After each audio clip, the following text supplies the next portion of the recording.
Assalamualaikum warahmatullahi ta'ala wabarakatuh. Saudara dan saudari sekalian, pertama-tama kita mengucap syukur kehadrat Allah Subhanahu wa taala dengan kesyukuran yang tidak terhingga banyaknya di atas segala limpahan nikmatnya dan rahmatnya kepada kita semua, khususnya nikmat Islam yang kita miliki ini. Kita sudah habis surah Al-Hasy, surah yang ke-54 dalam siri pengajian kita ini.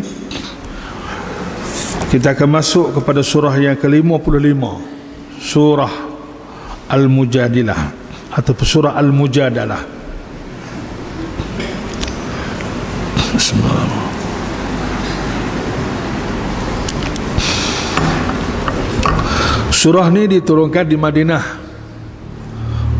mengandungi 22 ayat semua. Dinamakan surah Al-Mujadalah.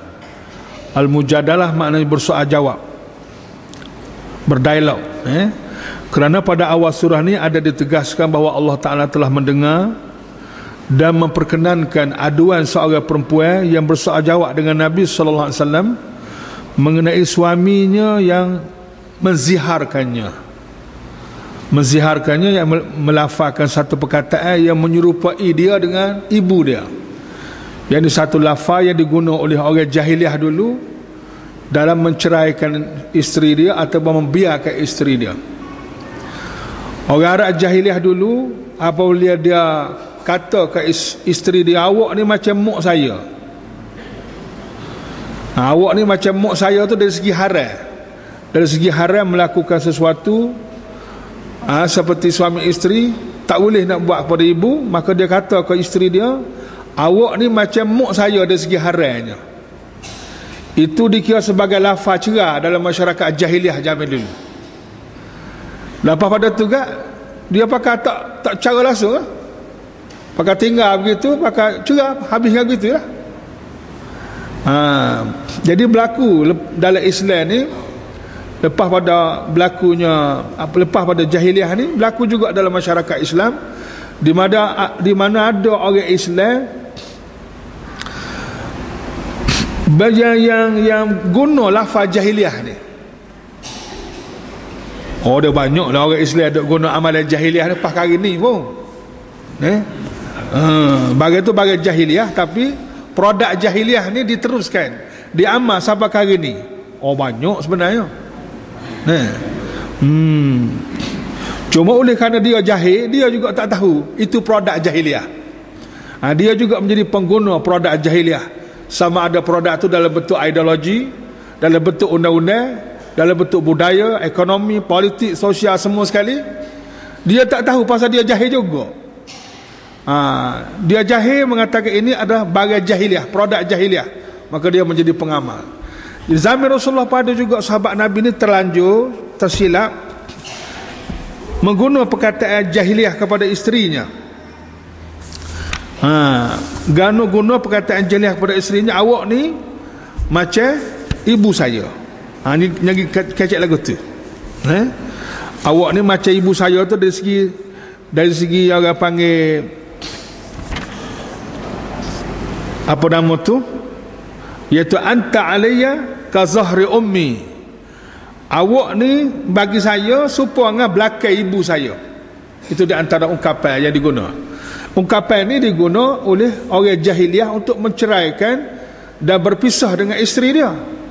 Tapi perkataan ini juga digunakan oleh sahabat Nabi kepada isteri dia. Sahabat ni nama dia Aus bin Samit. Aus bin Samit. Isteri dia ni namanya Khawlah bin Sa'labah. Ambil ingatanlah ni. Isteri dia nama Khawlah binti Sa'labah. Suami dia nama Aus bin Khamid. Dia kata kepada isteri dia, awak ni supaya dengan belakang ibu saya. Maknanya awak ni haram adalah bagi saya, seolah gitulah. Maka dia punya Khawlah bin Sa'labah ni, apabila dia dengar begitu, maka dia mengadu kepada Rasulullah SAW. Dia kira dia ni tercerai dah lah. Dia berasa Biasanya kalau zaman jahiliah dulu, kalau orang suami kecek lagu ni, artinya dia sudah dicerah, dan dia tidak boleh lagi berhubung sebagai suami isteri. Apa nama tu? Supaya zaman jahiliah dulu dah, dikira dia ni macam cerah dah lah. Lalu mengadu kepada Rasulullah sallallahu alaihi wasallam, maka Islam membatalkan zihar ni dengan bahawa kalau kata gitu, dia hanya berdosa je, berdosa besar ni. Kata lagu tu berdosa, tapi dari segi suami isteri tidak tercerai. Islam membatalkan undang-undang jahiliah tu. Nah, jadi undang-undang jahiliah Islam batal dah tu, boleh ada amal ya? Sebab undang-undang itu sudah batal.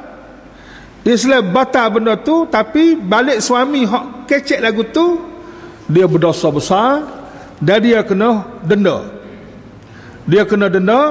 Setelah dia membayar denda, maka dia boleh kembalilah kepada suami isteri seperti biasa, tidak jatuh tolak. Tak jatuh tolak ni. Gitu. Mana Islam telah membatalkan apa nama tu, undang-undang jahiliah tu.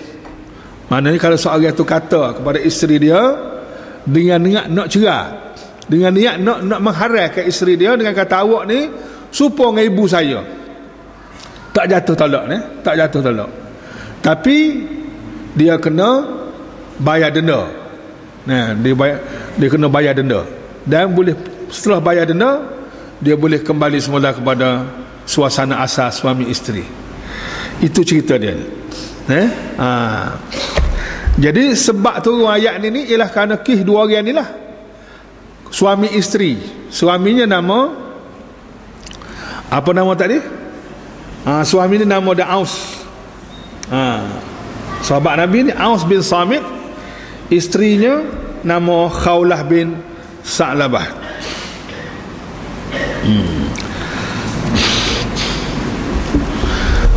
Jadi apabila suami dia kata gitu, Khawlah ni dia mengadu kepada Nabi sallallahu alaihi wasallam. Dia kata, ya Rasulullah, suami saya ni akala syababi. Akala syababi makna dia telah makan muda saya. Maksudnya saya ni tua dah. Jadi masa saya sebagai isteri, muda saya tu dia makan habis dia, makan ke suami. Maknanya suami dia mengguna muda saya ni sepenuhnya.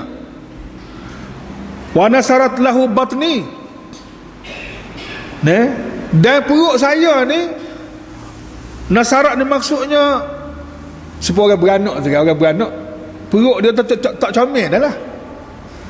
Makna dia ni beranak ramai dah dengan suami dia ni, dan mempunyai hubungan suami isteri zaman muda juga.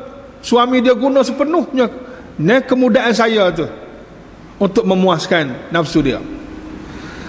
Dan perut saya ni tolong beranak ke dia ni begitu ramai, hingga sampai perut ni pun habis dah. Kira puan ni, kira kalau zaman muda perut dia comel dah. Dah beranak ramai juga, belepek sana belepek sini, uduh dah jadinya. Dah beranak ramai. Dia kata perut saya ni pun habis dah kerana beranak ke dia. Hatta idza kabirat sinni, sehinggalah kata dia Aus ni, apabila saya dah tua, wa qata'a waladi, dan saya pun tak beranak dah, putus dah, zahara minni, maka dia telah menziharkan saya. Tak kena buat kerja lagu tu. Zaman muda dulu dia guna sepenuhnya saya, jadi guna sepenuhnya saya untuk beranak ke dia. Tiba-tiba apabila dah tua, dia nak buai saya, nak cerai saya, nak biarkan saya. Lalu dia berdoa kepada Allah, Allahumma inni ashku ilaik. Khawlah dia berdoa, Allahumma inni ashku ilaik, ya Allah, aku berdoa dan aku mengadu kepadamu. Aku mengadu kepadamu ya Allah tentang apa yang berlaku di antara aku dengan suami aku ini. Khawlah ni mengadu kepada Allah. Apabila Khawlah ni mengadu kepada Allah, maka turunlah ayat ni. Nak rakyat betapa hebatnya Khawlah bin dia punya Sa'labah ini. Allah Ta'ala melayani dia, Allah Ta'ala melayani dia. Dan apa nama tu, Allah Ta'ala menyahut dia punya aduan, dia punya Khawlah tadi melalui wahyu, melalui Nabi kita Muhammad sallallahu alaihi wasallam.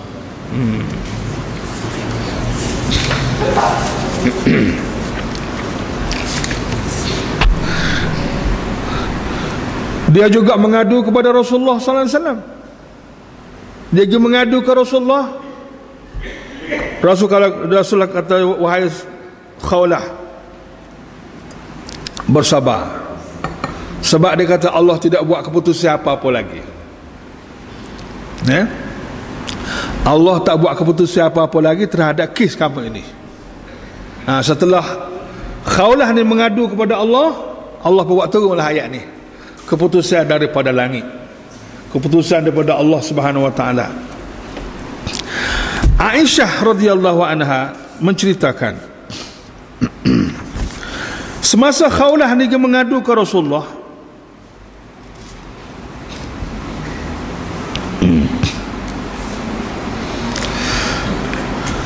Aisyah kata dia royak ke Rasulullah tu, aku duduk di penjuru dinding dekat dengan Rasulullah. Dia duduk bersebelah balik ni mengadu dengan suara yang sangat tidak jelas, tak nyata suara dia tu. Jadi aku dengar pun dengar tak dengar gitu, dia kata Aisyah. Hak dia mengadu ke Rasulullah tentang suami dia tu, aku sendiri pun dengar tak dengar suara Khawlah ni. Tetapi Allah Subhanahu wa taala dengar dari langit, dengar begitu jelas, dan Allah Ta'ala menurunkan ayat ini untuk menjawab dan menyelesaikan masalah ni. Ayatnya hubungan manusia dengan Allah ni jangan duk berasa jauh. Hubungan kita ni dekat dengan Allah Ta'ala. Allah Ta'ala dengar semua. Wa idza sa'alaka ibadi anni fa inni qarib. Apabila hamba-Ku bertanya tentang aku, royaklah ke dia, kata aku ni duk dekat benar dengan dia. Itulah cerita asal. Kita baca dulu surah Al-Mujadalah ayat yang ke 22 ayat semua, 22 ayat.